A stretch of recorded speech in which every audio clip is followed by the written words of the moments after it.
Assalomu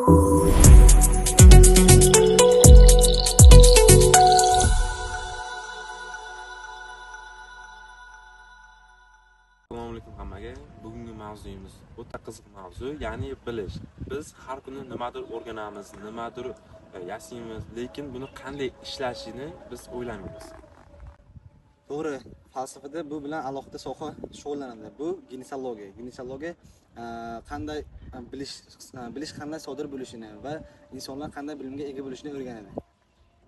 Ya'ni oddiy qilib aytganda, inson dunyoni qanday anglaydi? Shu savolga javob beradigan fan bu ginekologiya hisoblanadi. To'g'ri, bu bilish oddiy jarayon emas. Falsafalar aytgandek, murakkab, qiziqarli va ko'p qirrali hisoblanadi. Lekin bilish deganda kitob o'qish yoki dars qilish deganda tushunilmaydi-ku. Yo'q, albatta. Masalan, real hayotdan olib qaraydigan bo'lsak, tajriba orqali biz fikrlaymiz. Bu empirik bilish hisoblanadi. Keyin esa nazariy bilish bor.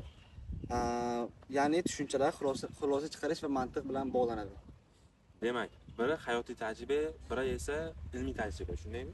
Shunday. Yana bir qiziq joyi shundaki, bilishda subyekt va obyekt bo'ladi. Shuni tushuntirib beringchi, sodda qilib. Sodda qilib aytganda, subyekt bu o'rganayotgan odam, obyekt esa o'rganilayotgan biron bir obyekt, narsa yoki mavjudot bo'lishi mumkin. Misol uchun, kundalik hayotdan olib qaraydigan bo'lsak, siz daraxtni o'rganyapsiz. Siz bu yerda subyekt, daraxt esa obyekt hisoblanadi. Va qiziq tomoni, inson ham o'zi ham obyekt bo'lishi mumkin. Inson ba'zida o'zi ham o'rganishi mumkin. Bilish bosqichlari ham bor ekanda shunda. To'g'ri. 3 ta asosiy daraja bor. Hissiy bilish, aqliy bilish va intuitiv bilish qobiliyatlari bor. Masalan, ko'rish, eshitish bu hissiy bilish. Fikrlash esa bu mantiqiy, ya'ni aqliy bilish hisoblanadi. Yana bir muhim narsa haqiqat masalasi. Bunga qanday qaraysiz? Falsafada haqiqat bu bilimning aniqligiga asoslanadi. Lekin haqiqat ikki turga bo'linadi. Nisbiy va mutlaq bilish haqiqatlari. Hozir bilim to'liq bo'lmasligi mumkin, lekin vaqt o'tib bu to'ldiriladi. Demak, ilm ham doim o'zgarib boradi, shundaymi? Shunday. Chunki agar nima deydi, mantiq yoki falsafada hamma narsani real yoki mavjud deb hisoblasa, bu dogmatizm bo'lib qoladi. Aksincha, hamma narsaga ishonmaslik bu spektatizm. Yana kuchliroq bitta mavzu bor edi, axborot. Hozirgi davrda axborot juda tez ko'paymoqda. Hatto shunaqa darajada kelganki, odam hammasini o'zlashtirib oladi. Shuning uchun inson doim o'z ustida ishlashi, yangi bilimlarni o'rganishi kerak.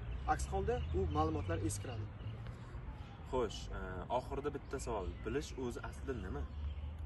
Faqat bilish emas, inson o'zini ham va jamiyatni ham rivojlanishga hissa qo'shishi kerak. Ya'ni bilim bu shunchaki bilish emas, balki bu hayot hisoblanadi. Demak, bilish oddiy jarayon emas, balki bu inson qiladigan narsa, shundaymi? Va eng qizig'i, biz hali hammasini bilmaymiz. Va balki hech qachon to'liq bila olmaymiz ham. Shu bilan bizning bugungi podkastimiz tamom. Bizni qo'llab-quvvatlaysiz degan umiddamiz.